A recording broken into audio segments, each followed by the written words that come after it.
Hey everybody, this is Brandon Ford and welcome to the Blind Rage podcast. I have a very special co-host this week, my good buddy James Garibay. Say hi, James. Hello, hello, hello. How's it going, world? Good to be back here. Glad to have you back. And I made a sacred vow that I would not do any of the Child's Play movies without your participation.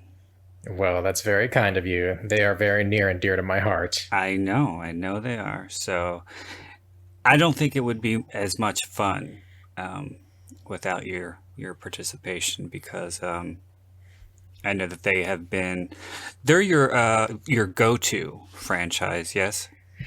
The very first one, yes. I will watch that movie in sickness and in health because it always just takes me back to such a carefree time in my life, I could say. I Yeah. was sick. I was 6 years old when I saw it.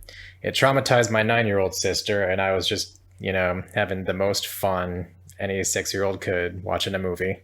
Mm. Well, we're going to be doing a double feature, so this is going to be a marathon night. So we are going to not do the usual lengthy intro, as much as I enjoy talking with you. I don't want to. Indeed. I don't want to keep you here all night. So I just need to get the plugs out of the way. First and foremost, would like to encourage all the listeners out there to check out my books in paperback and Kindle editions by going to Amazon.com or the Amazon app, typing in Brandon Ford. You can also check out my books in audiobook format on Audible by going to audible.com or the Audible app. If you don't already, please follow me on Instagram at writer Brandon Ford. You can also follow me on Twitter at Brandon Ford. And I just signed up with Letterboxd, so if you'd like to follow me there, you can find me at Brandon Ford, all one word. If you have any questions, comments, concerns, critiques, suggestions, recommendations, feel free to email me at blindragepod81@gmail.com. Last but not least, please don't forget to rate, review, and subscribe. Rating goes a long way with the algorithms. It gets the podcast some much needed exposure, and it only takes a couple seconds to hit the drop down and select a star rating. Even if it's not a 5-star, I'll take a 1-star, just as long as you rate and are honest. So, Yes, rate us, damn it. yes. Otherwise, we're going to mail Chucky to you and, let him do his thing. Yes. Go all Jennifer Tilly on your ass. Exactly. Or Tiffany. Even she gets confused. Yeah. See what I did there?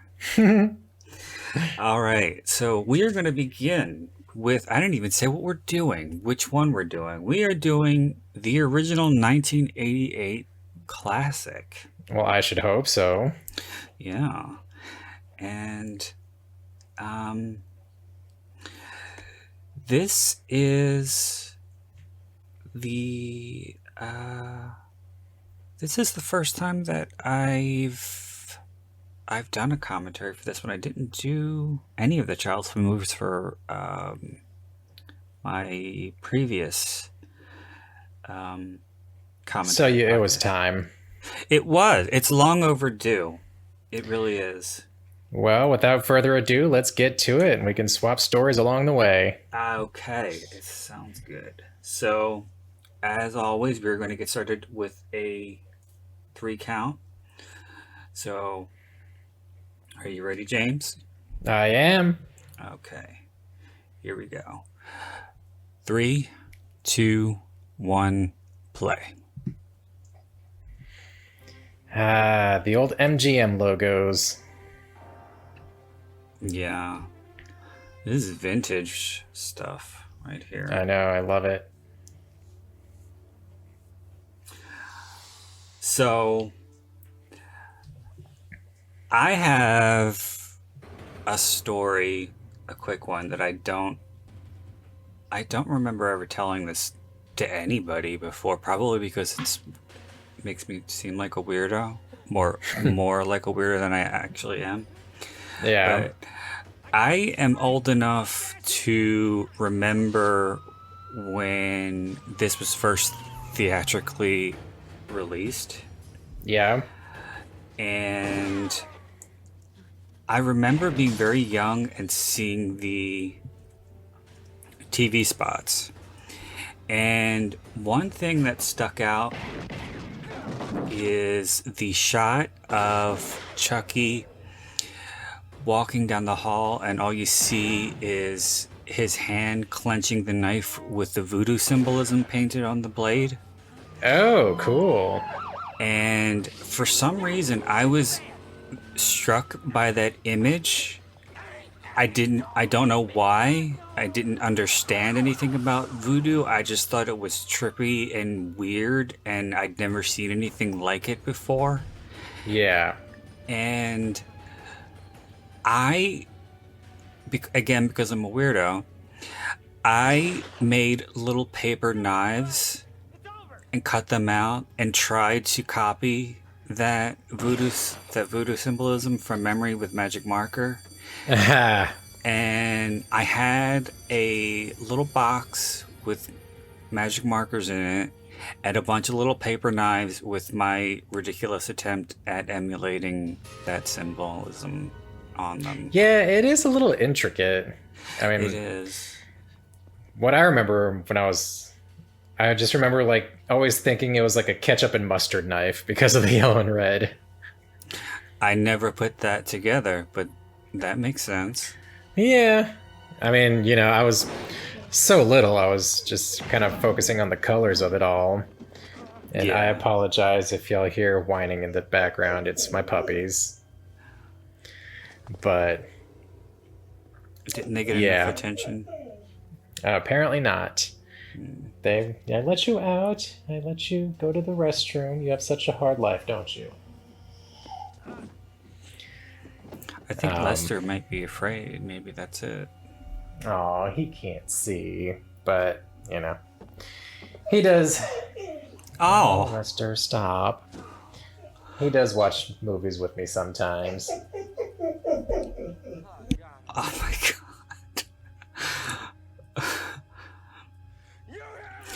So, oh.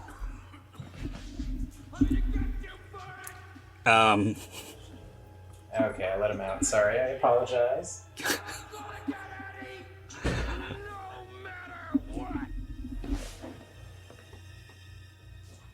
Okay, so when was the first time you saw this movie? Right when it was released on video. I vividly remember the rental VHS with the it was like a kind of a chrome colored label. Yeah. I do remember that. And I do remember the tagline on the VHS, he's one mean SOB. I don't remember the metallic looking cover. But I remember when we rented. The label on the VHS tape. It was Oh. yeah, it was silver and it had the MGM logo on it, and it had the Child's Play in a very title in a very basic red typeface. Right. Yeah, I remember when we rented it, it was like the image of Chucky when he's holding the knife, the famous ugly picture Chucky. Well, when they reissued it, they did a close-up of his face. You could just see his face and the knife being raised.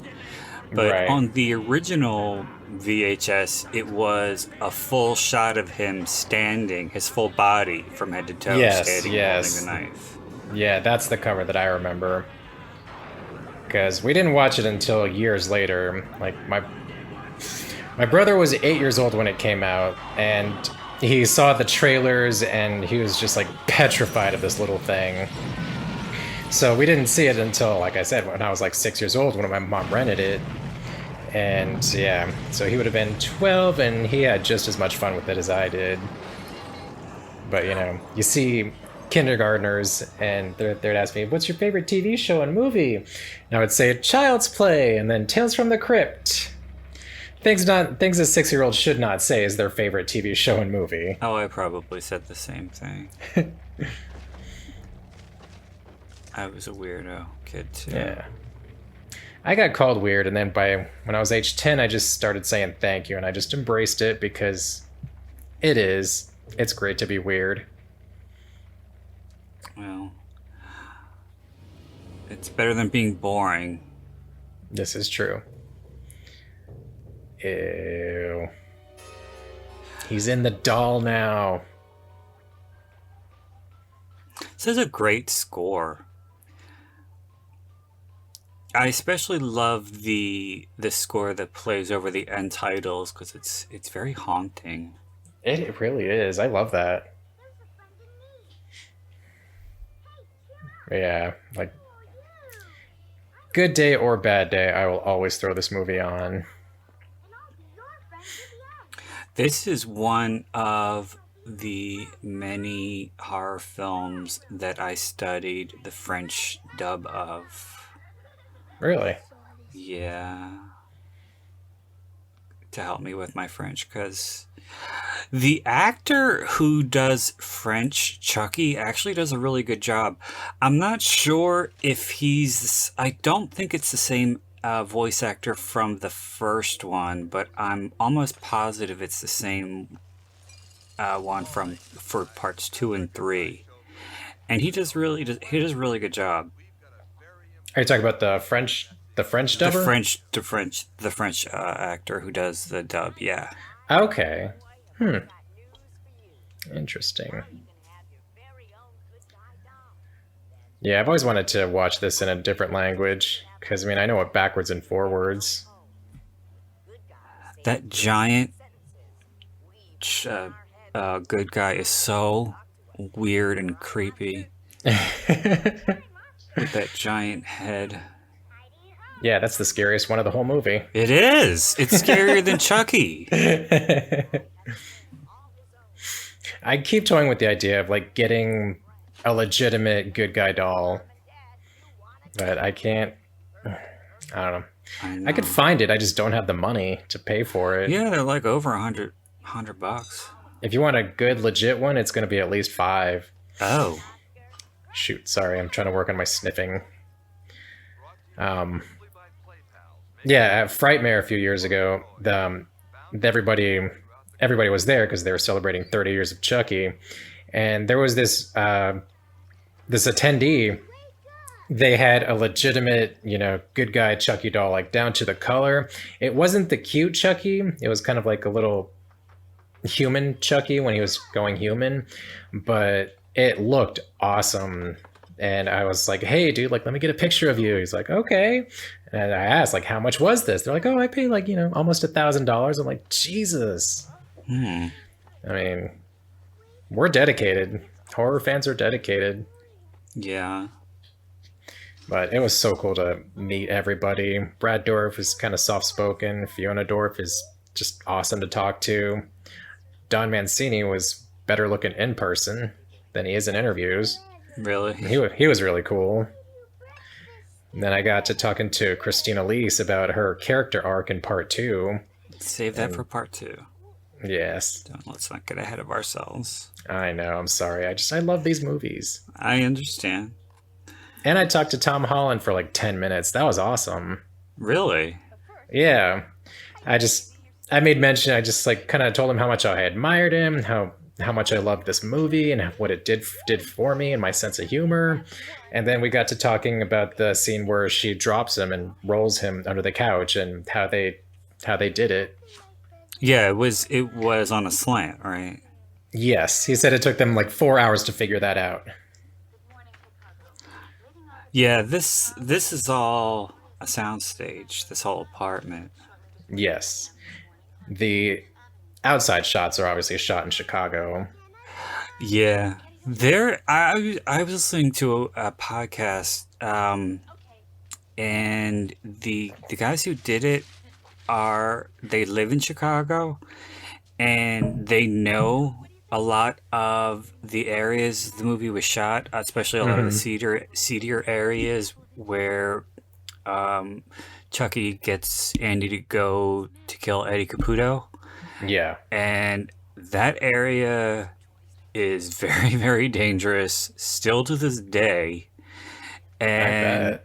even the subway train um, is very dangerous.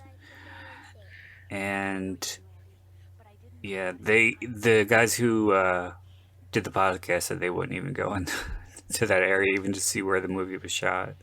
Oh my.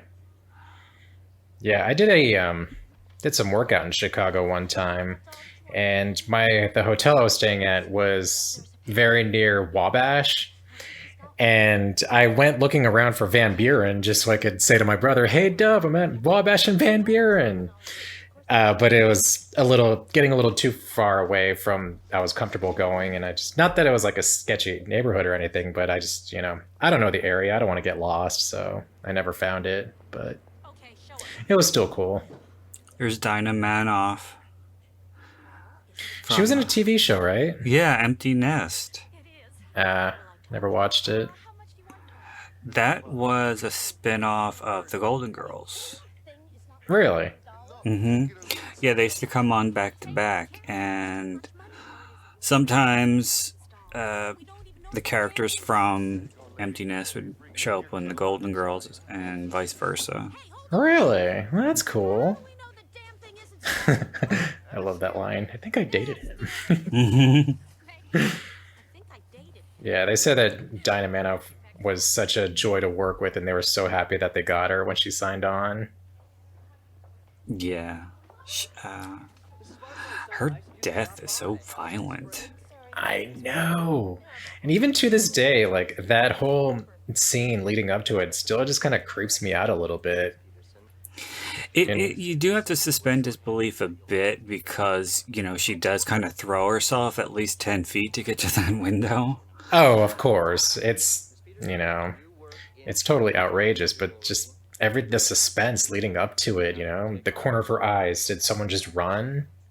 Like Hmm. What do you think of Alex Vincent? what do you mean as far as looks go? Like how he grew up? Not sure what you're his asking. his uh his performance in the movie. Oh, he does a fantastic job. I think so too. I think he does really well. And it's difficult. I always say how difficult it is to find child actors that can really pull it off, and I think he does exceptionally well in this.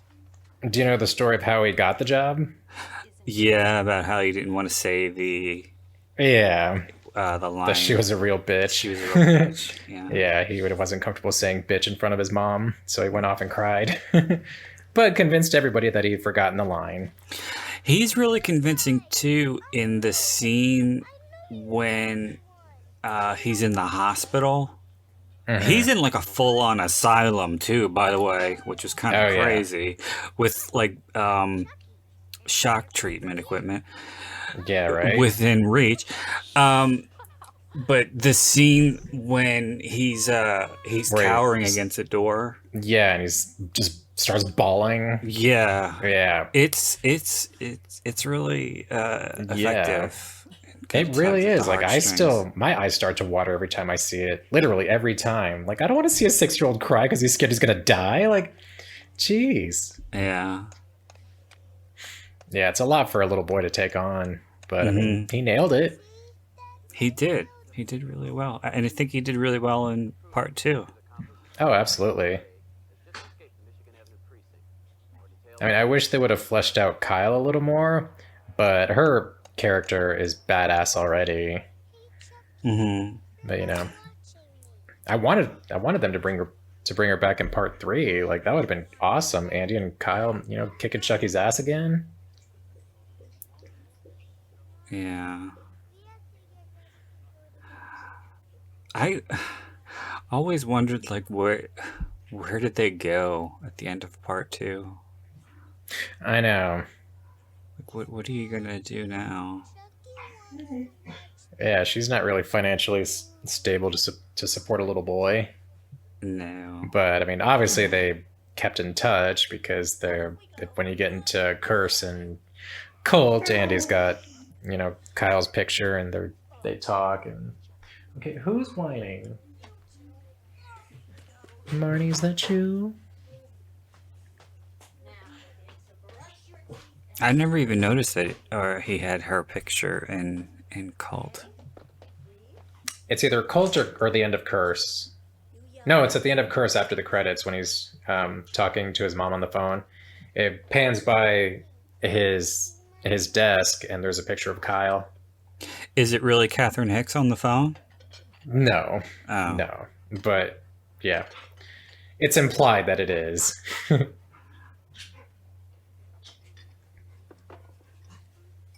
I wonder how old she is here. I don't know, just based on looks, maybe early 30s. Because she played a mom in another movie like 6 years before this one. A kid about, I think, Andy's age. I think it's called Blood Rage.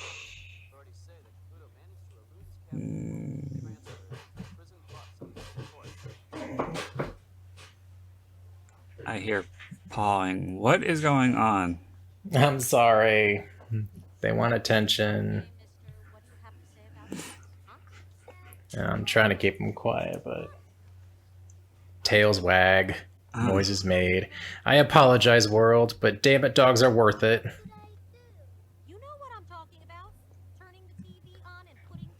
So do you have any other anecdotes regarding your fandom of the movie?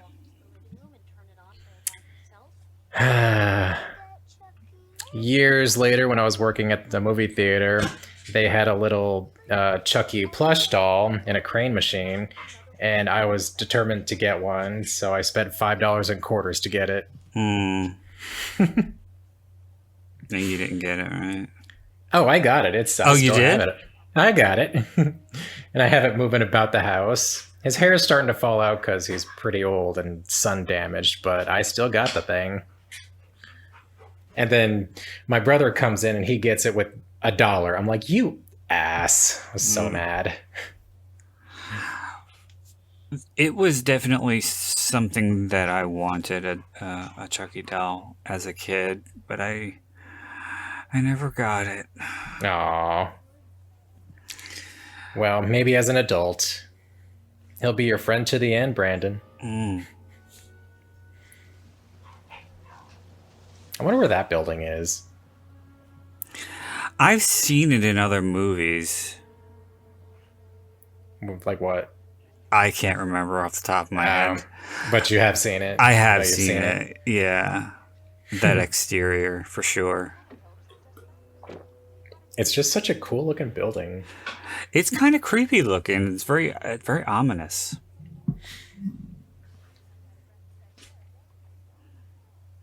It's starting. He's alive.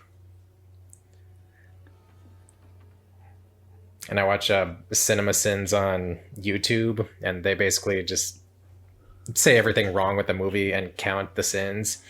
And they did this one, and I shouted back out, I was like, no, there is nothing wrong with Child's Play. It is a perfect movie. I hate that shit when people do podcasts or reviews just to pick a movie apart. Yeah, I mean, they do it in a way it's fun because they're not talking shit about it, but but it's also stuff that's you can agree with, that they make it laughable. Like I don't know, like, yeah, they would probably take a sin for her throwing herself out the window. Like, you did not get that hard with the hammer. Well, that seems silly to be like that. That seems to be a lot of people's biggest gripe with this. Yeah, of course. Because it is kind of far-fetched. But yeah,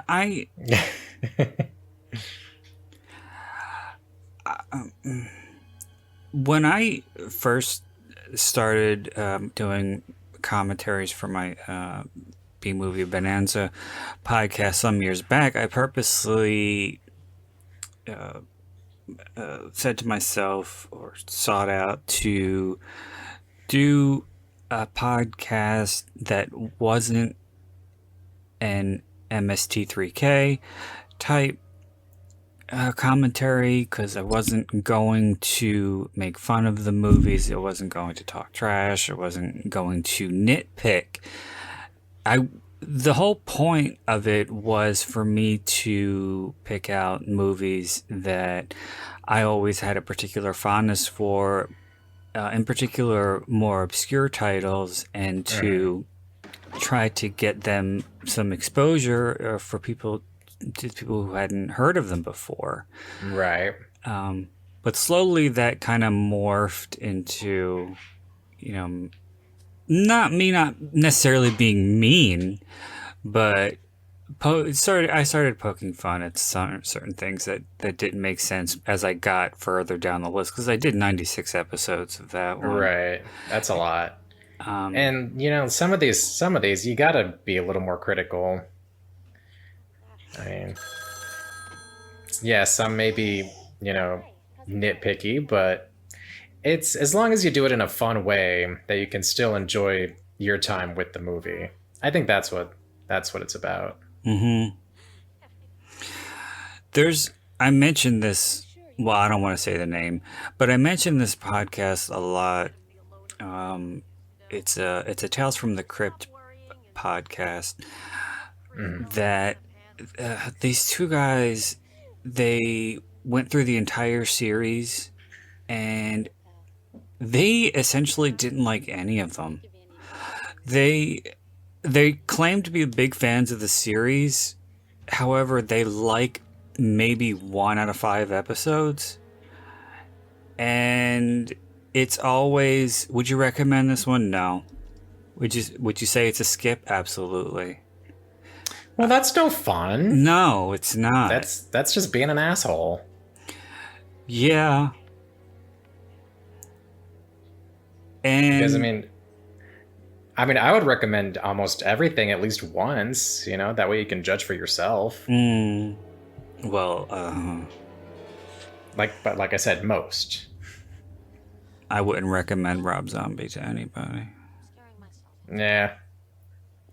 But I mean, my best friend was a big Rob Zombie fan. Oh, God. Way back when. But when that's like all you do and you're not gonna change your style, when it's just very vulgar and rednecky, like kind of, you're not really doing much of anything anymore. Well, that's like the same thing with Eli Roth. He hasn't grown at all as a writer. All of his characters are essentially the same. They talk the same. They act the same. They are all around the same age primarily. Right. And yeah, like you can make a huge splash when it's brand new, but when that's all you do, it's not going to be as impressive. It's, going to get dull. And if you're a writer or director, like, wouldn't you want to grow your art and do something different and see how people take it?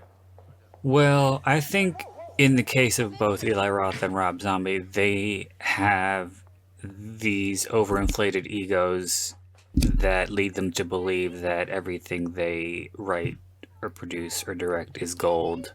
Right. That's just a little arrogant. Yeah. And Eli Roth claims to essentially know everything there is to know about the genre. And I kind of call shenanigans on that one. Yeah, I mean, I've heard his interviews and he's very knowledgeable. He's very knowledgeable and he's very passionate, and so is Rob Zombie. But being a big fan of the genre doesn't necessarily mean that you can make the genre. Yeah, exactly. That's, kind of where I was going. But to claim you know everything, that's you I don't know. In my opinion, who are you to claim that for yourself? Speaking of which, I always Um, see, you're trying to put you're trying to control your sniffing, and I'm trying to control my ums. So Well, I guess we both have something to work on. we do, But but I've been getting better at hitting the mute if I'm gonna sniff or belch. So I'm trying. Damn it. well, I don't even have a mute, so or if I do, I don't know how to use it. But Yeah, there but is a there's a there. little button on my microphone. It's pretty cool. Oh, excuse me. Oh yeah, I go fancy. But no, there is a podcast that I will shout out. I just discovered it. It's called Unsung Horrors, and I thought, well, I knew that I knew my stuff to a degree. Like I said before, when we were doing the Phenomena podcast, I really didn't branch out too much with the foreign cinema. Yeah. But it's a guy and a girl, and they really know their stuff with a lot of really obscure titles. And their thing is they will only do reviews for movies that have under 1,000 views on Letterboxd. So Huh. they do some they've only got about 23, 24 episodes so far, but it's been pretty good. And so far they've introduced me to a lot of stuff that I've never heard of and stuff that I'm definitely interested in checking out. I kind of hope that there are English dubs of some of these titles because they definitely sound pretty far out there. It's called Unsung Horror Podcast.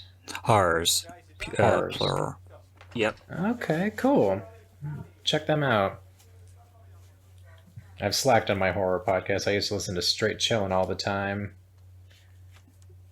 And I like them. They do some obscure stuff, but also some pretty popular stuff, and then other stuff that's not horror. They did an episode about Beetlejuice, and that was hilarious. There's another podcast that I just recently got into that started in October, and I was listening to all the back episodes and stuff, and I was really getting into it, looking forward to it. And it's two guys who are in like their mid 20s, but for two guys who are in their mid 20s, they know their stuff too, I would say. Right. But yeah, just as I was really starting to get into it and really enjoy it and feel like I was getting to know them, one of them announced that he's moving to South Korea, Oh my. which is not something that you hear every day. Right. And they claim that they're going to be doing the show remotely, but I'm not holding my breath on that one. Wow. That's a bit of a jump. It is. And it was kind of sad because when they ended their last episode, it was kind of melancholic. It kind Aw. of they weren't emotional with each other because they're straight guys. You know, straight guys don't do that. But it definitely sounded like there was a touch of sadness, Right. because it was like kind of like they both knew that this was going to be the last episode. Yeah, they can say it that it won't be, but Yeah, I'll give them a shout out too. It's called shit. What is it called? Oh, Bloody Buddies. Bloody Buddies. Bloody Buddies. They have 50 episodes, Yeah, I've and heard of that one in scrolling. really, Yeah, thought about giving them a try actually. yeah, it's pretty good. It's pretty good. I like it, Okay. and they're funny. They're funny too. Well, I should hope so. I mean, we horror fans got to have some kind of sense of humor.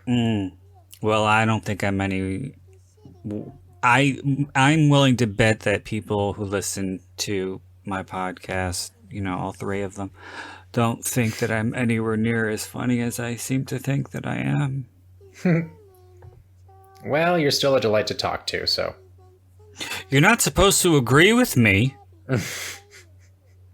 Jesus Christ. Yes, I'm such an asshole. There was so much bait on that hook. You're supposed to say, "Oh no, Brandon, you are hilarious. You're the George Do you really Carlin want me to of this lie to you? generation." Oh, for God's sake. See, this is why I have self-esteem issues. You are. Oh, I'm kidding. don't say that. I'm kidding, but I'm really not. Damn it.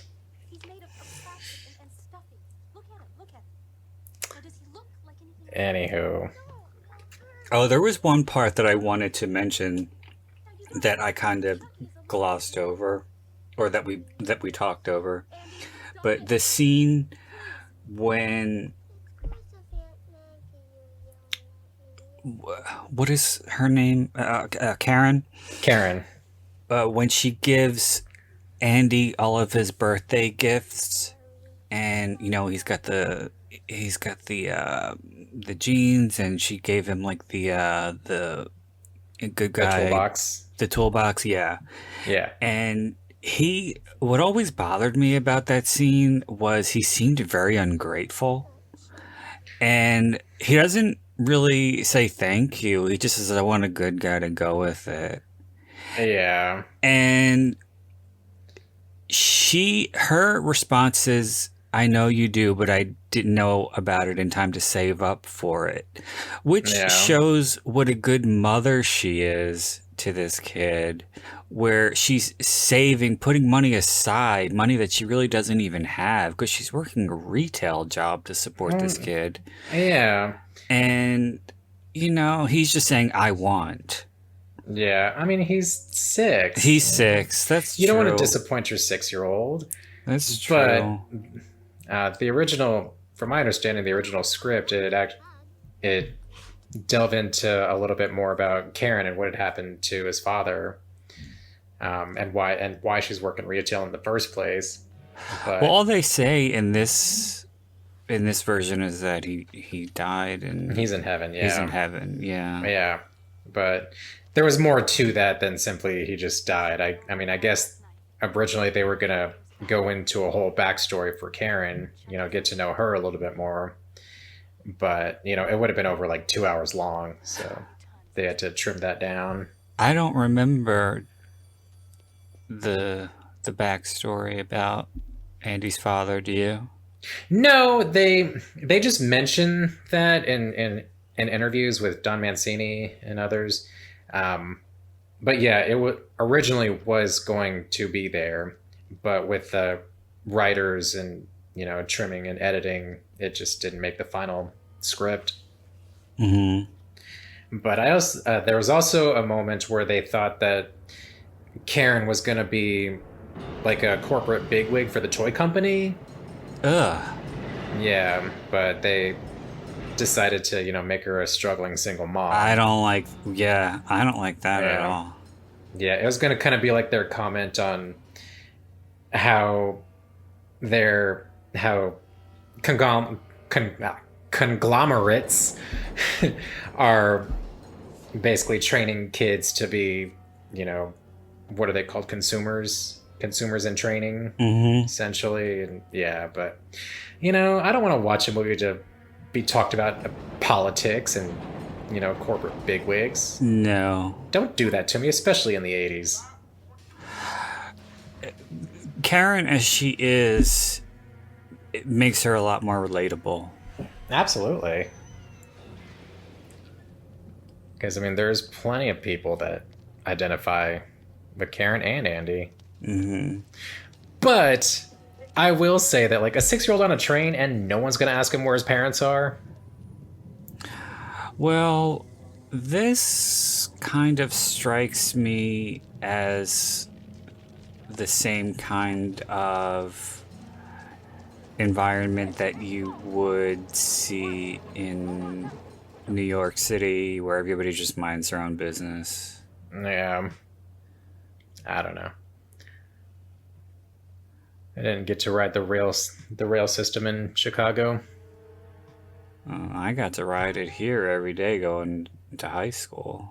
And riding the subway is not fun. Yeah. Ew. That thing is alive. Oh, he said the famous line a few seconds ago. Mm. I have to go tinkle.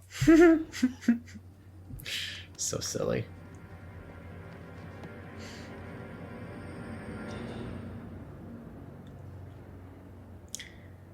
Good lord. And this is just a rod puppet.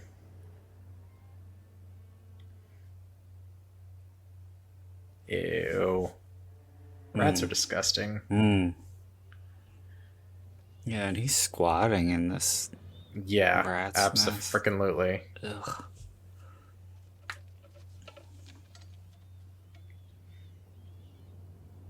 God, this scene too is awesome. Just the anticipation of what's gonna happen. I love how they had to include the shot of Andy pretty much as far away from the building as possible right before it explodes. Right. Just so there's no mistaking he wasn't hit with any shrapnel. Well, I mean, yeah, he is just a little boy.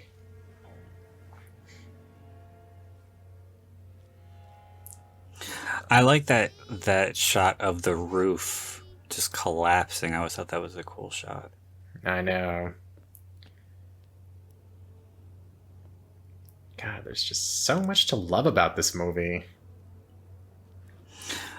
Yeah, I think it holds up. Like, animatronics were just starting to become better quality. You know? Hmm.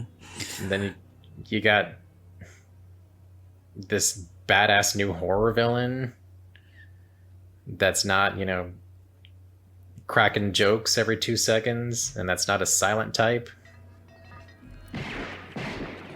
Well, he gets to the jokes a little later. Yeah, but as far as this movie on its own, yeah. I mean, I don't even think they could have anticipated how much it would grow. I remember how surprised I was when Bride first came out because I really thought it was the end. I thought it was just going to be a trilogy and that was it. Yeah. Bride came out in what, 96, 97? 98. 98. Wow. Yes, So, yeah. there's a gap because part 3 was Like 91? Yeah, and it was Jeez. they shot them back to back, and I think part 3 came out like 8 or 9 months after part 2. Really? It was pretty quick.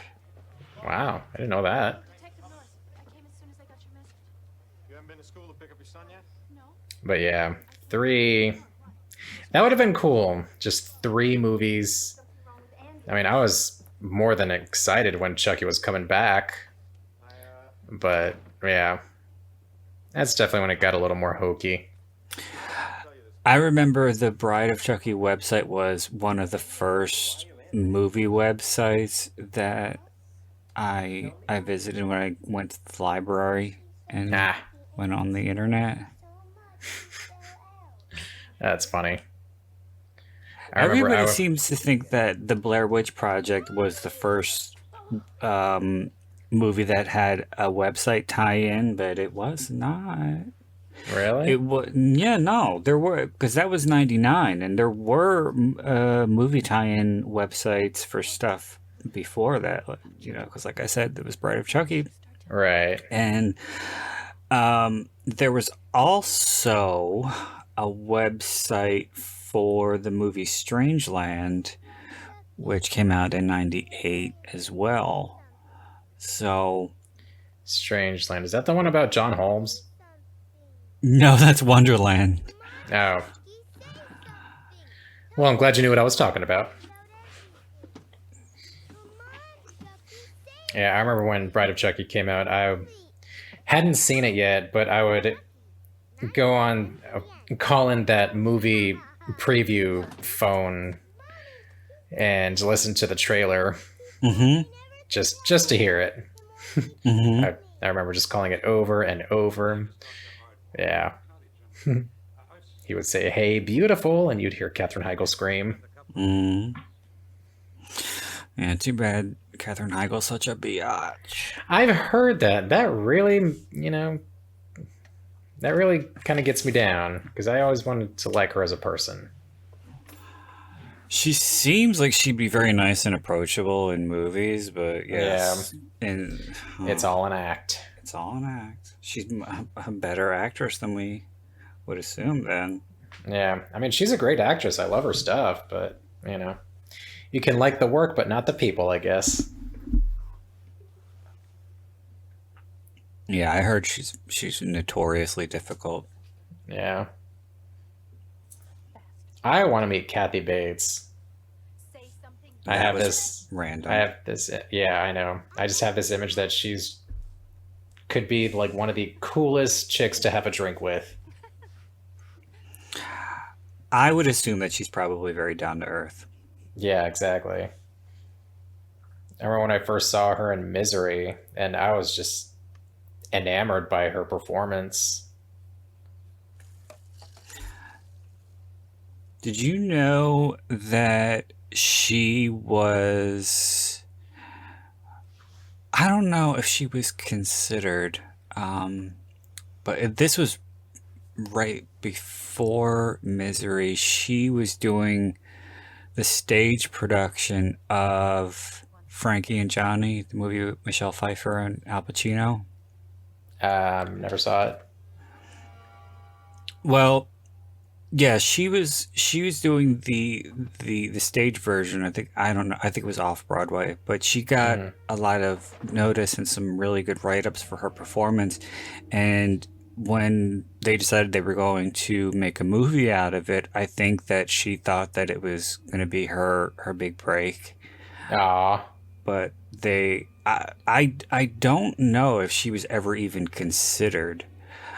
But yeah, Michelle Pfeiffer got cast, which is very Hollywood because the character is supposed to be a plain Jane. Right. And And you got Michelle Pfeiffer. yeah, like Miss And- Gorgeous. They really had to strive hard to make her a plain Jane. Right, right. I mean, she's just not all glammed out in the movie. The most that they did was like give her a little like foundation and like not over style her hair, but she was still Right. beautiful. Yeah, I mean, like, come on, like, you're Michelle Pfeiffer, like, you are gorgeous. There's no way to make you ugly. Yeah, but that was okay because Kathy got Misery And fried And- green tomatoes. and fried green tomatoes. I remember that was the first thing that she did after Misery. What, fried green? Yeah, I'm pretty sure. Yeah, yeah. It was, they made Misery. She won the Oscar that year. And then right after that, they started filming for fried green tomatoes. Talk. I said talk to me, damn it. Oh, shit. Make you talk. God. This part right here, that's like when the fun really started when I was 6, when he comes alive. I said talk to me, damn it, or else I'm gonna throw you in the fire. Did you watch on the DVD and the Blu-ray the rehearsals when Brad Dourif and Katherine Heigl are rehearsing and he's yeah. playing the doll as Yeah. himself? Yeah, I love that. It's kind of crazy. Yeah, it's so cool how much Brad Dourif gave to this role. Like, even though he's only quote unquote alive for, the first 15 seconds, he gave his voice performance his entirety. Yeah. It's He badass. conveys so much with his voice, his cadences. Absolutely. Um, And the fact that it wasn't the original intention either. They were gonna have just Brad Dourif play Charles Lee Ray, and then the Chucky was just gonna be the voice actor who did the doll voice. So imagine all of this with a doll voice sounding as Chucky. So it would have been a gay Chucky.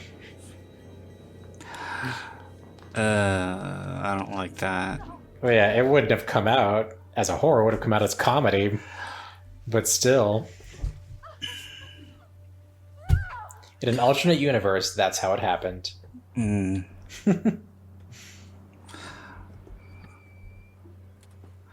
Well, I mean, that's why I didn't like What are you doing back here? Mark Hamill's portrayal of Chucky. I didn't. There's no real intensity behind his performance. He's not scary. He's not intimidating. Well, it's not the kind of a Chucky that was, or I should say, Child's Play that was made. Like it was. What Mark Hamill did, he kind of gave it like an air of, I really do. I don't want to say sadness, but despair maybe. Because all he was trying to do was just make his friend happy, and he thought his friend was broken, etc., etc. I mean, I love this movie. I'm just gonna say that now, but I also enjoyed the remake because they didn't try to do what this movie did. They made Child's Play for a new generation in an age of, advancing AI technology. They made it for the 21st century, and I respect them for that. But this will always be my go-to. I just remember a lot of groaning and eye rolling during the remake. It didn't do it for Yeah, me. and that's fine. And it wasn't. I didn't expect it to do it for everybody. If I could speak properly, but for me and my opinions, that's how I saw it. I didn't like the kid either.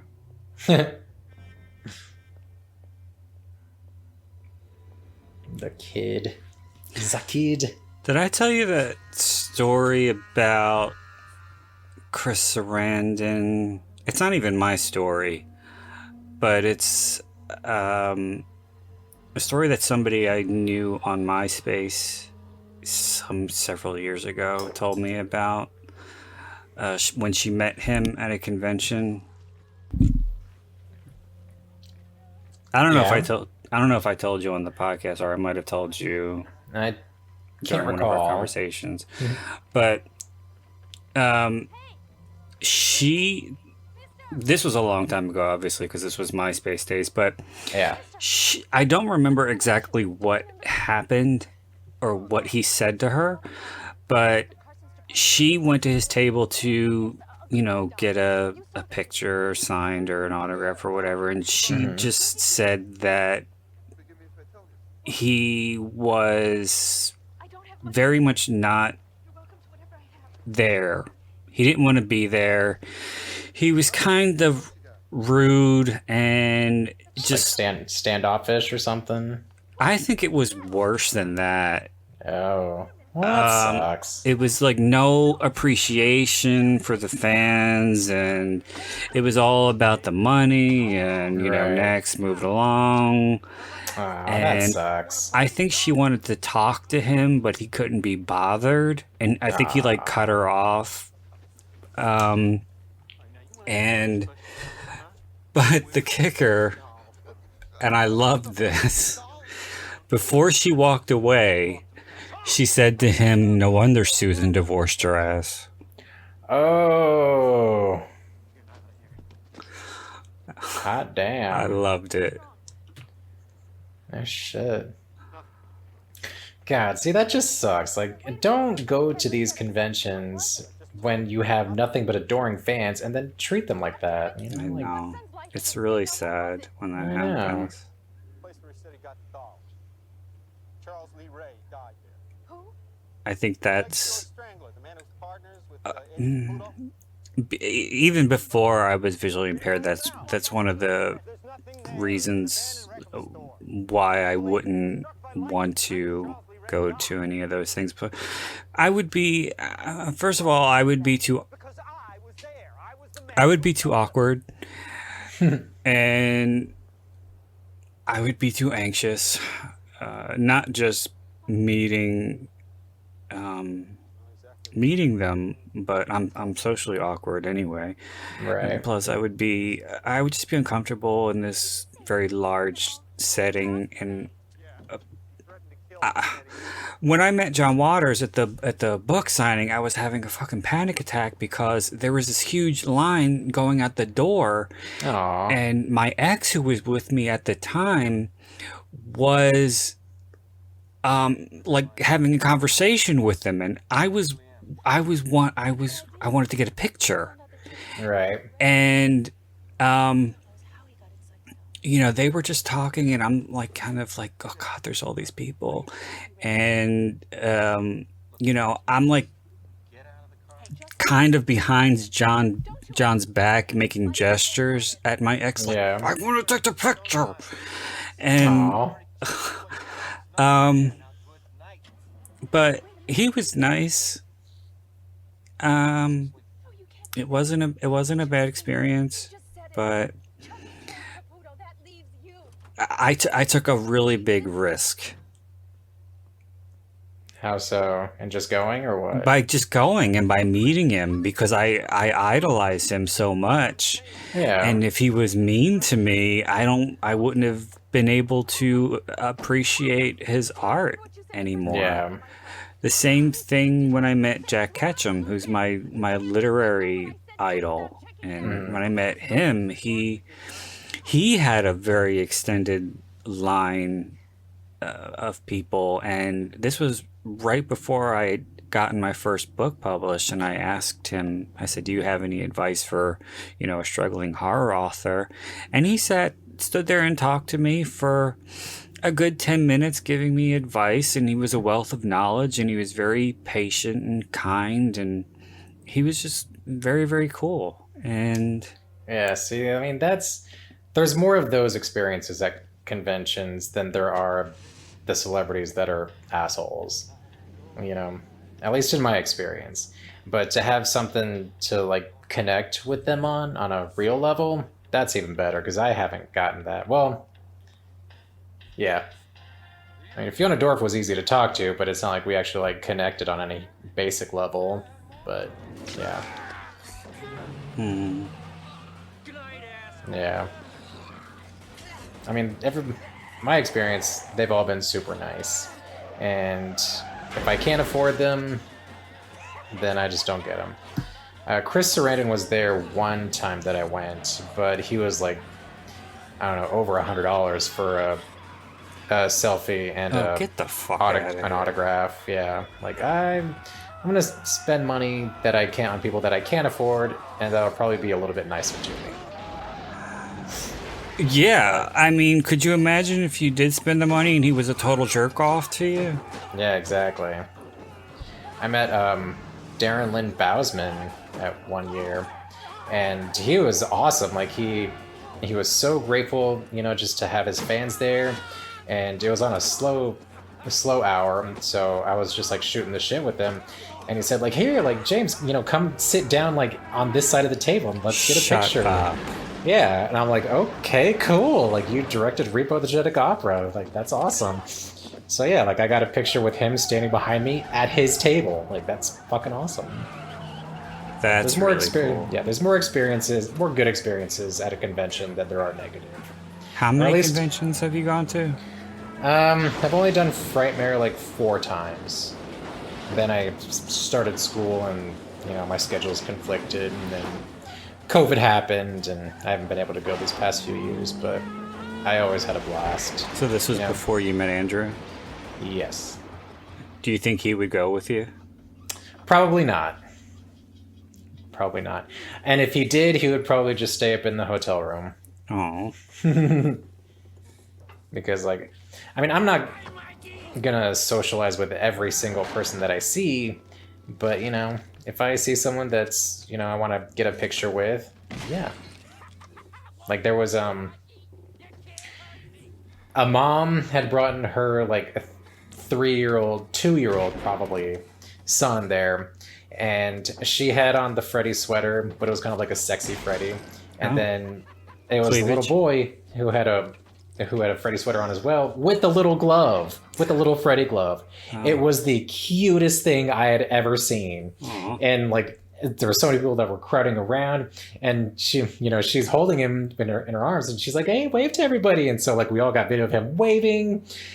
If the weekend was started out shitty, that would have rescued it. Because yeah, it was so adorable. That's cute to have a 3-year-old dressed up like a pedophile child killer. I know, the irony. But yeah, those of us that attend Frightmare, we're serious. Yeah, you would have We enjoy our horror, and the artwork that the people do for those things is just amazing.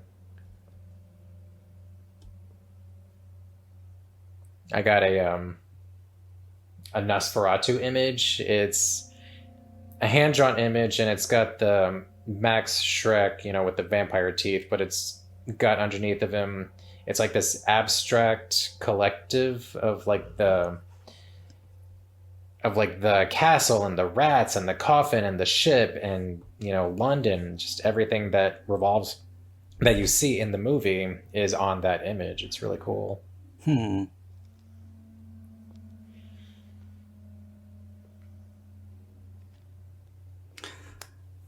I've still never seen. Didn't you say that you saw a lot of those older horror movies for a class?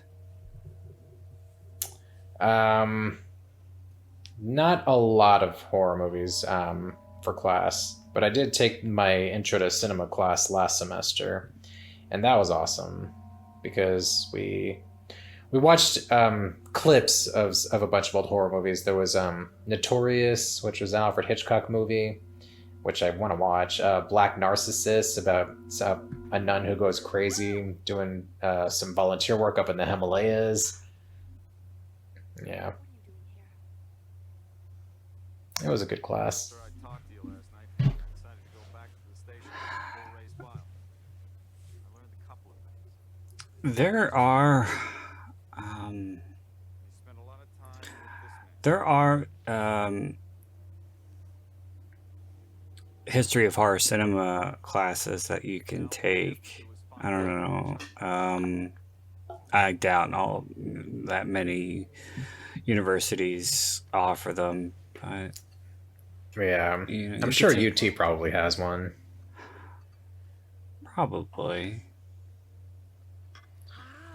He's meeting with his mentor. Degree work? You know, when I God. here learned Puppeteering in this movie is just awesome. Yeah, I love it when he waves. It's so freaky. Hi. Ew. Like, But- his skin is flesh colored. He's becoming human. It's disgusting but awesome at the same And time. he's got that big cigarette burn mark, cigarette Right? And lighter. that patch of gray hair on his right side. I never noticed that. Yeah. And his eyes are becoming more human. It's the Crypt Keeper's eyes, people. Yeah. I told you that. You mean I have to live out the rest Oh, of I've my known life that. in this body? Kevin Yeager. Come on. He's awesome. You got me into this, you get me out. I will say that There are two things about this scene that I've heard mentioned in reviews or podcast reviews of the film. First one being, why would John tell him where his voodoo doll is? Mm-hmm. And the second is, when he goes to the phone, who the hell is he going to call? Jeez. Yeah, it's not like you can exactly call the police on this. You can't call the police and be like, okay, could you come over here? There's a killer doll here. Maybe he was getting in touch with the other shamans. Maybe. My question is, like, did Chucky make that of him, or did John make that of himself? John made it because Chucky says you shouldn't let your clients know where you keep this. Okay. Sort of thing. Okay, then that begs the question, why the hell would you make a voodoo doll of yourself? Yeah, exactly. That's another one. You mean the first person I let in on the fact that I was really alive? I don't Unless it was to keep him first person I let in healthy. was a 6-year-old. I don't You know. know, if the doll Yeah. was in good condition, then he would be in good condition. Right. Like some kind of spiritual puppet or something. I guess. Ooh.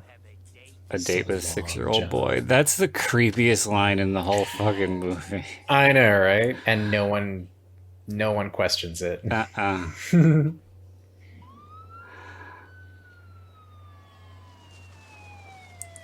One would think that Tom Holland would be like, okay, this is a little unsettling. Or maybe he did, and then he had yes men saying, it's a doll. Come on. Right. It's not like he could do anything. Eh.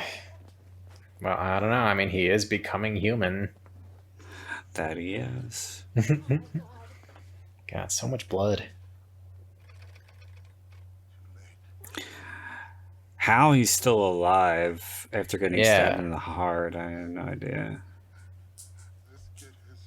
Yeah, if your heart gets punctured, you only have seconds, right? Yeah.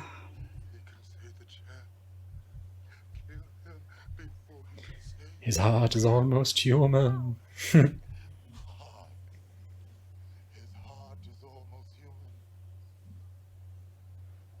He couldn't even finish that last consonant.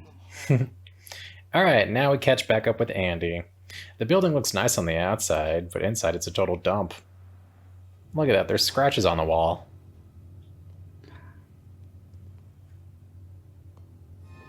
Aww. That's like, that's like a perfect example of the asylums that were being shut down in the 80s. Yeah, just not proper upkeep. Patients were getting neglected. Definitely not the right place for a 6-year-old. Yeah. Aww. Aw, poor kid. No. He's... I forgot what he said that they told him to make him cry, but, like, I don't know how he was able to cry on command like that and look genuinely terrified.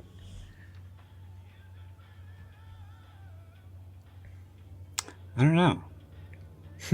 Do you know that story about Miko Hughes in Wes Craven's New Nightmare? That he was petrified of Robert Englund in the makeup? No. That he couldn't cry, or he couldn't look scared. Really? He had trouble, and this was in one of the documentaries. I don't remember which one. It might have been Never Sleep Again. But Wes Craven told this story because his Miko Hughes' father was John Hughes, right? Yes. So John Hughes was on the set, and he was talking to Wes. he was saying, how's Miko doing and blah blah blah. And Wes was like, I'm not getting the proper emotion out of him for this scene. I really need him to be distraught. I need him to cry. And John Hughes says, well, there's one thing that I can do. Oh no. I don't like to do it often, but if you really need me to, I'll do it. And Wes is like, okay. So John goes up to his little boy and says to him, your mother is dead. Oh my god, that's horrible. I know. Jeez, who would have thought John Hughes had a dark side? Oh, I heard he was a total dick. That sucks. But I do. Chucky's in the room and he's trying to kill me. Well, he did keep John Candy longer than expected on Home Alone and paid him nothing.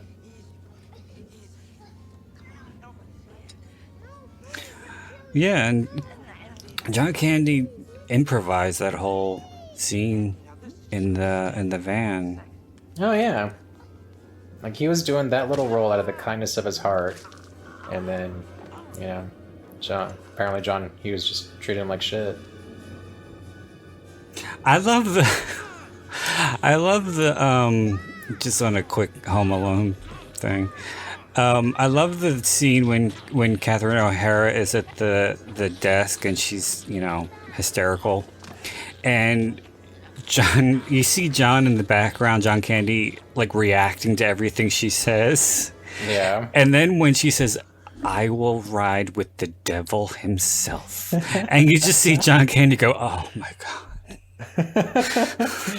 Like he can't believe, it's like, I can't believe what I'm hearing. I gotta do something to help this poor woman. Aw. I miss him. He was I awesome. don't know, he was so awesome. And he was way too young. Way too young. He's like 42, 44? Early 40s, yeah. Something like that, but unhealthy habits, just didn't take care of himself, which sucks. Yeah, I watched Armed and Dangerous a few weeks ago. Shut up, I love that movie. That movie's hilarious and still funny. He'd go home. I always told him to go there if he was in trouble. That's one that used to be on like all the time, every weekend when I was a kid. Mm-hmm. Yeah, HBO used to play it a lot. I love of course, my favorite scene is when they go to the porno bookstore and they steal the outfits. Oh my goodness. And then you see Eugene Levy walking with the assless chaps. Yeah, I wonder if he actually did that or if that was a butt double. No, that was him, because you see him turn around. Ugly doll. I love that line so much. Fuck you. Now I want to watch Armed and Dangerous. Yeah, it's still a good one. Meg Ryan before she was the big Meg Ryan. And Meg Ryan before Meg Ryan got a totally new face. Did she really get a facelift? Oh, she got more than a facelift. Oh, She got a new face. You haven't seen her like over the course of the past 10 years or so? No, actually. Never really thought about it. Oh. She's not one of my list that I think, oh, I wonder what she's up to. Yes, she went kind of crazy. Aw. She got a lot of fillers. She got the big fish lips. She just doesn't look like Meg anymore. Nope. That's sad. I mean, come on, just age gracefully. Look at Betty White. She's freaking 90s and she's still sharp as a tack, and she's still beautiful. Helen Mirren too. Helen Mirren. And who's that French actress? Catherine Deneuve. Who? Catherine Deneuve. I don't know. I'm pretty sure she has aged gracefully. And Meryl Streep, too. I don't think she's had anything done. No? Like, Meryl Streep, you can tell, just, like, takes amazing care of herself. And plus, I think she doesn't want to play the same characters. You know, she wants Right. to be as many different people as possible and knows that she can't do that if she's stuck at a certain age. Right, right. Yeah, I love Meryl Streep. I think Oh she's God, awesome. who doesn't?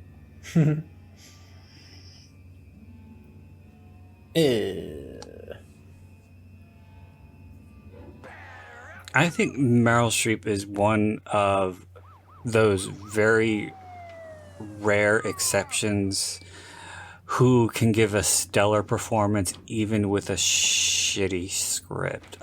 She could make a Rob Zombie movie good. Yeah. That's the secret to Rob Zombie. He needs Meryl Streep. He needs Meryl Streep. Exactly.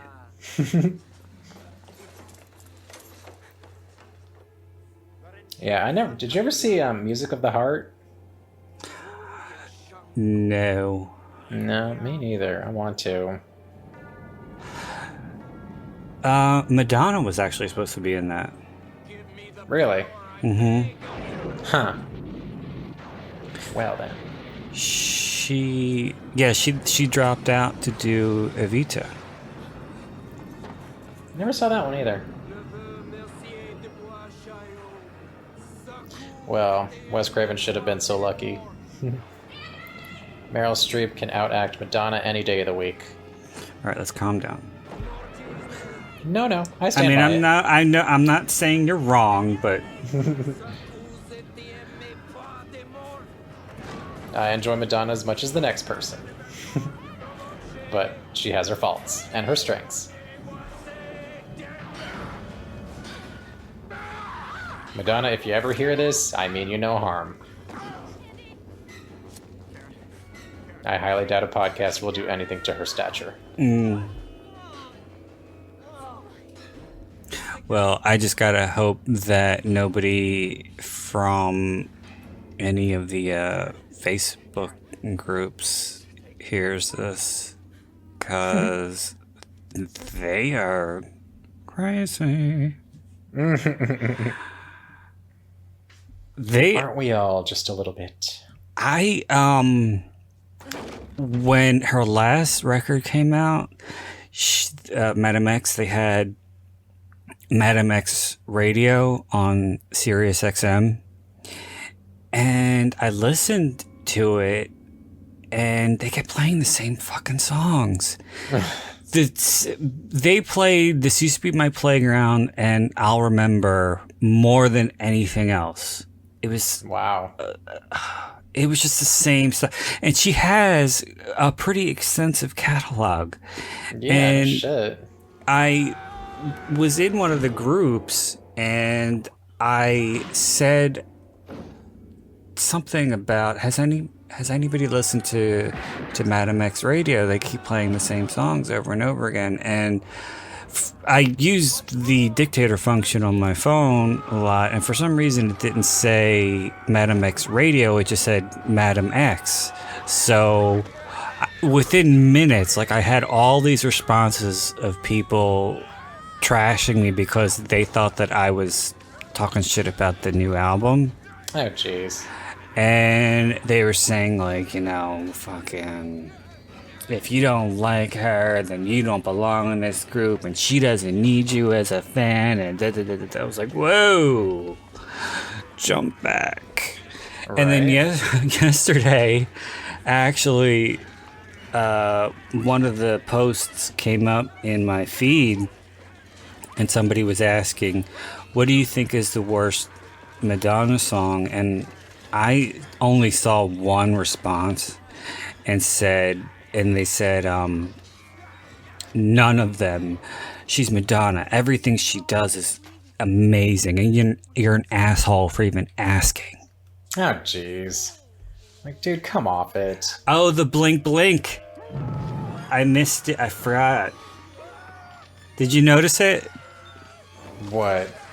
Um, The puppeteer's arm? no. When Chucky says, Andy, no, please, we're friends to the end, remember? And he blinks his eyes twice. Oh, yeah. And it's so cute. He just doesn't want to die. But no, in that fireplace, you can see the puppeteer flailing his arm. He wasn't Oh, I fully never knew covered. that. Yeah. It's just before the, Andy no scene. Yeah. And Like it's still visible in the HD version? I don't know. I don't think I've actually watched it on Blu-ray yet. But Well, yeah, if you're watching it on Prime, I would assume it's the HD. I don't know, maybe.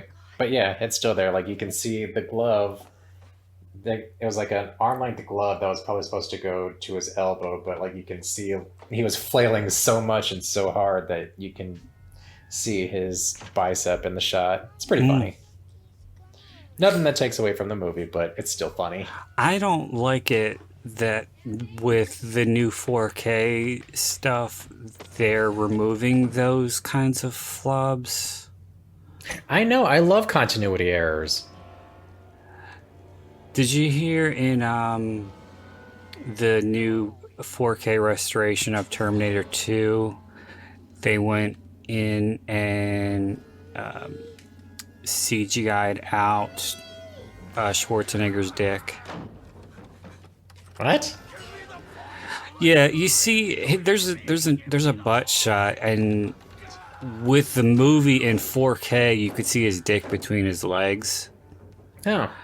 and they went in and they CGI'd it out. Oh, Arnold, what a prude.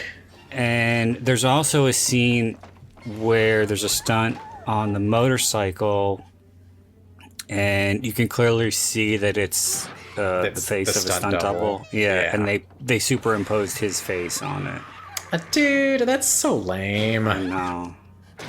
It's like, yeah, we don't really think that that's you, Arnold. We know it's not you. Like, and now you're just gonna pretend like it is? No. No, I don't like that. Me neither. That's It's like lame. Everything's it's- lame. That's the George Lucas bullshit. Right. They, like, kept going in and adding and polishing and doing all the shit to the Star Wars movies. Not that I'm a Star Wars fan, but if I was, I think that would have pissed me off. Yeah.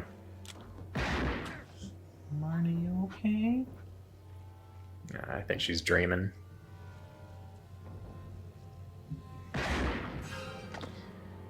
Oh. Getting That's close to the end. that shot when. Well, first of all, I don't think any knife could have gone through the door, but I don't know.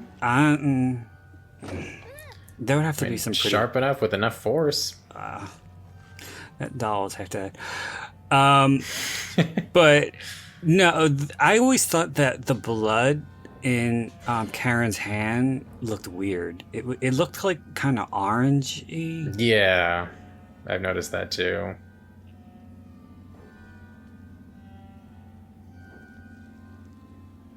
And what's happening with the people that live underneath of her? I know. Like, oh my god, what's going on? There's bullets coming She out of the probably ceiling. killed 4 people. Another one of my favorite moments too is when the partner brings the head into the bedroom, and Andy notices, and he just goes behind his mother. Yeah. He's like, I can't do this anymore, Mom, please. All right, they're gonna be here in 10 minutes. Now tell me what happened. Oh, and the scene when... Did I tell you this? The scene when the body comes out of the vent. I was watching this with my nieces, who... They're twins. They were like... I don't know. They were young. They were like 6 at the time, and they were so into it. Oh, perfect And- age. I know. And like prior to this, Well, I always had the volume up loud anyway. Uh-huh. And when he burst through that vent, the two of them just about hit the roof. It was Aw. so funny. Yeah, if I'm not paying attention, the head turnaround scene will scare the shit out of me. I never understood what the fuck that noise was when he pokes the head and it kind of goes. Oh, that squishy noise? Yeah, it's like, what the hell is that? I don't know. Probably like remnants of the burnt plastic. I don't know. No! Sensible? Come on, look. It's as dead as they come. It's dead. Be sensible. This was after Star Trek 4, correct? You're asking the wrong person. Yeah. Okay, who's got a lifeline?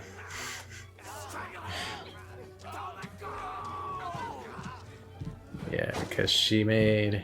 Pretty sure it is. I think Star Trek 4 came out in 85 or 86? Yeah, okay, 86, yeah. Because she was one of the main characters in the movie. So, and then she went on to do this a couple years later. She wasn't a mom yet, so she had some trouble connecting with Alex Vincent at first.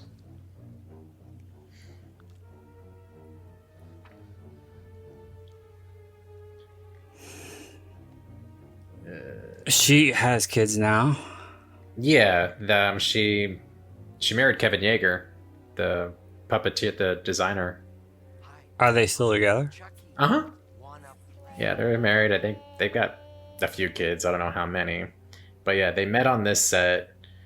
Yeah, she, like I said, she wasn't a mother, so the Alex Vincent's mom gave her like a little marble or something to give to him, and that was like kind of what chipped away the ice a little bit so that they can get a little closer. And apparently, he still has it. Huh. A little bit of actor knowledge for you there. And when they were shooting, there was like one of the coldest winters that Chicago had seen in like 100 years. Yeah, I remember hearing that. God, For this kid's- you, it would probably be like the coldest winter in 200 years because you're not used to the cold down there, are you? No. I mean, I went to Minnesota for Christmas one year, and, you know, that shit was cold. Get the fuck out of here. Yeah, but...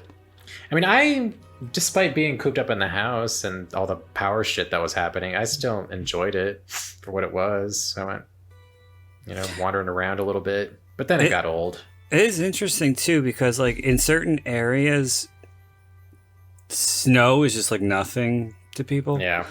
And like especially Chicago being one of them because they have really shitty winters and a lot of snow. But like when Karen drops Andy off at the daycare center or the school or wherever the fuck that was, she's walking.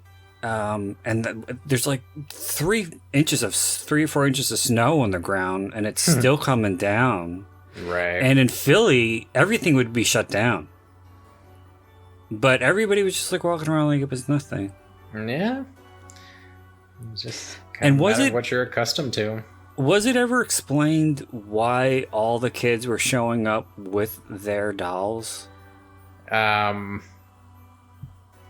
Not specifically, but I assume because the Good Guy doll was like the hottest new shit on the market for kids, so, you know, he's not going to be the only one that has one. He's just going to be the only one that has, you know, a deranged one that wants to kill him and take over his soul. Yeah. Bet you the other kids can't say that.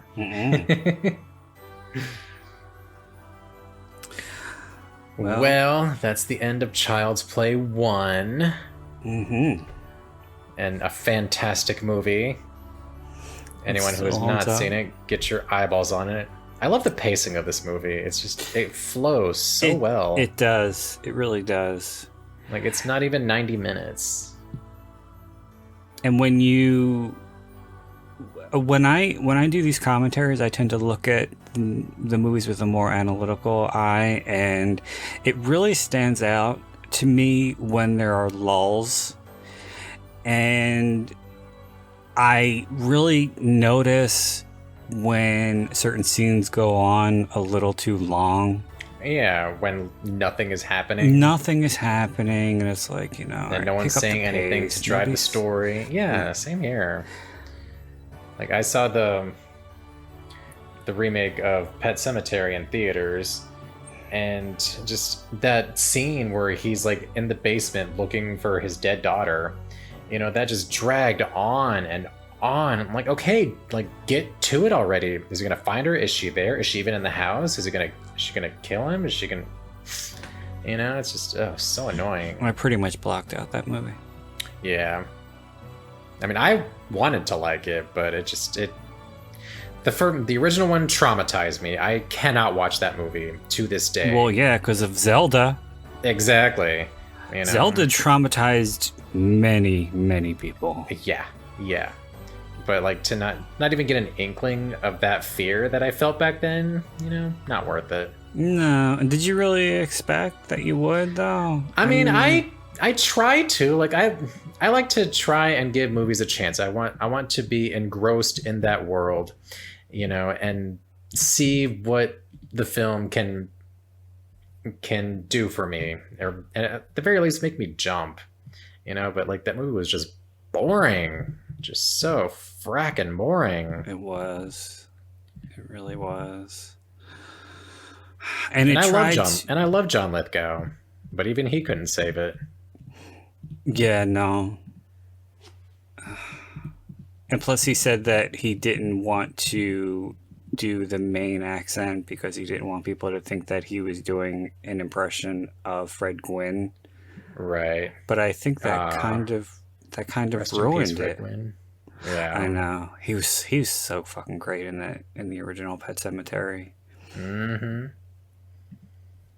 Kids, in case you don't know, Fred Gwynn played Herman Munster. If you don't know who the Munsters are, you need to do some research. By the way, he was another one who was not very approachable at conventions. Really? Yeah. I think the one thing that annoyed him more than anything was being asked about the Munsters. Aw.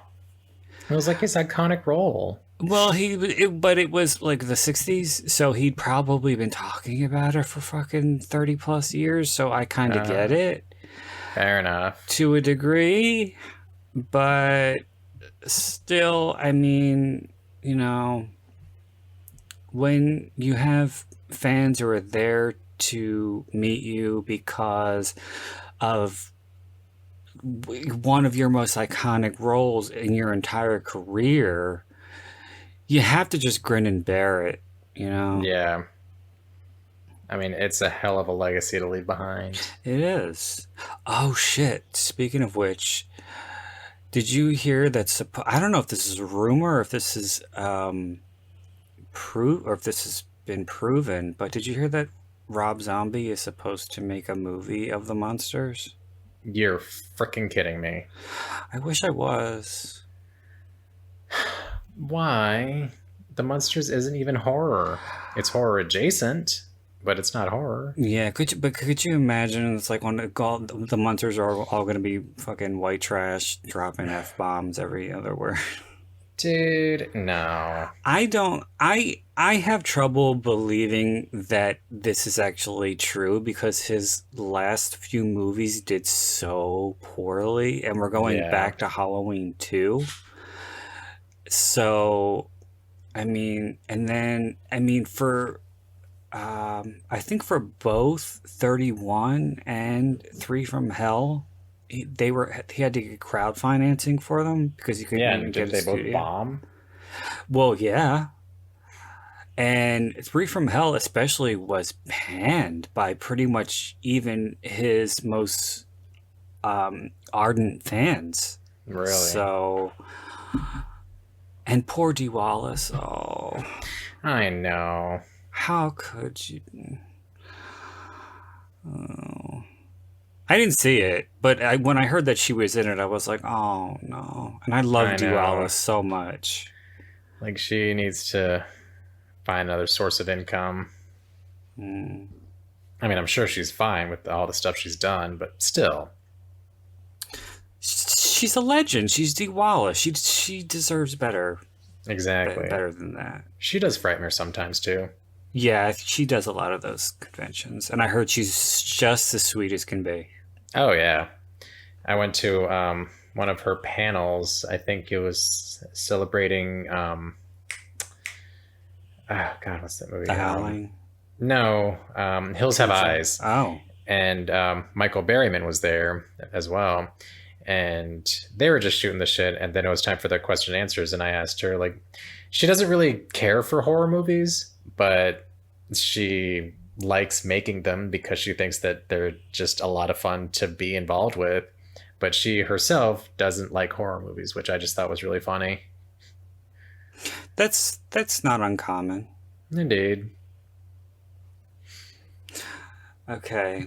Well, we should probably wrap this one up, Alrighty. but it was, of course, a lot of fun as per usual. Absolutely. Absolutely. And I'm definitely, because this is one that I've been wanting to do with you for a while now, so I'm glad we finally got this one in the can. Seriously. Which episode is this? Do you have a count yet? I don't know, because I have so many episodes that have yet to be posted and Well, it's scheduled. still special because it's Child's Play and Chucky is the man.